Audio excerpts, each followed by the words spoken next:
Welcome to another episode of Boom and Bust. I'm your host, Tony Clement, here at the News Forum where all voices matter.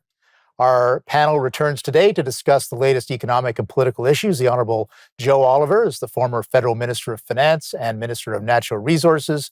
The Honorable Gary Marr is a former Alberta cabinet minister and Alberta agent in Washington, D.C. He now heads the Canada West Foundation. And Sandra Pupatello is a former Ontario Economic Development and Trade Minister in the province of Ontario. Welcome to all three of you. Happy New Year. Thanks. Happy New Year. So we're going to start 2024 now that it is upon us. Obviously, that's a time of reflection for a lot of people, determining their own personal and professional priorities. But Joe Oliver, you took it upon yourself to offer some advice to the Trudeau government. Can you elaborate for our audience on what that advice was? Sure. Look, 2024 promises to be a pivotal year, potentially in economics, in culture, and international relations. And so I thought this might be a good time to offer some cogent advice to the Prime Minister, which he will not heed. I start by talking about what his priorities are, in addition to hanging on to power. And his priorities in terms of multiculturalism, climate catastrophism, and identity politics are not the priorities of the Canadian public.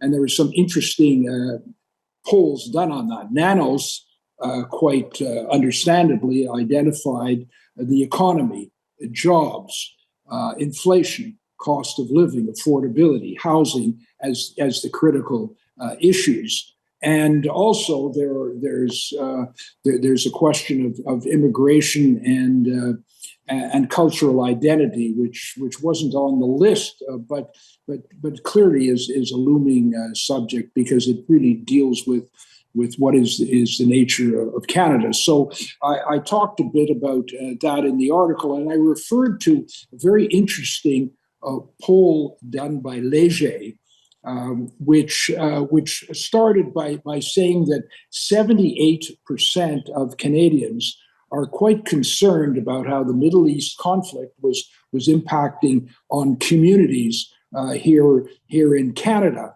And while the Prime Minister talks a lot about diversity being our strength, more than 50% of Canadians believe that while diversity has some clear positive implications for Canada, there can be some negativity as well. And Canadian tolerance for diversity stops when diversity starts becoming intolerant. And some 3/4 of Canadians are in favor of having people who do not have a permanent residency here deported if they support a recognized terrorist organization or if they counsel violence against individual groups. And only over 50% believe that Canadians should adopt, all Canadians should adopt the Canadian values of tolerance and small L liberalism. So these are important studies which sort of indicate that Canadians have a pretty principled but strong view about the nature of Canada and the fact that they want to see it continue to be a truly tolerant country, I should say. Sure. The other set of recommendations I talk about relate to the economy. And as we know, there's a real chance of a recession coming on this year. We all know that affordability is a big issue, not only in terms of housing.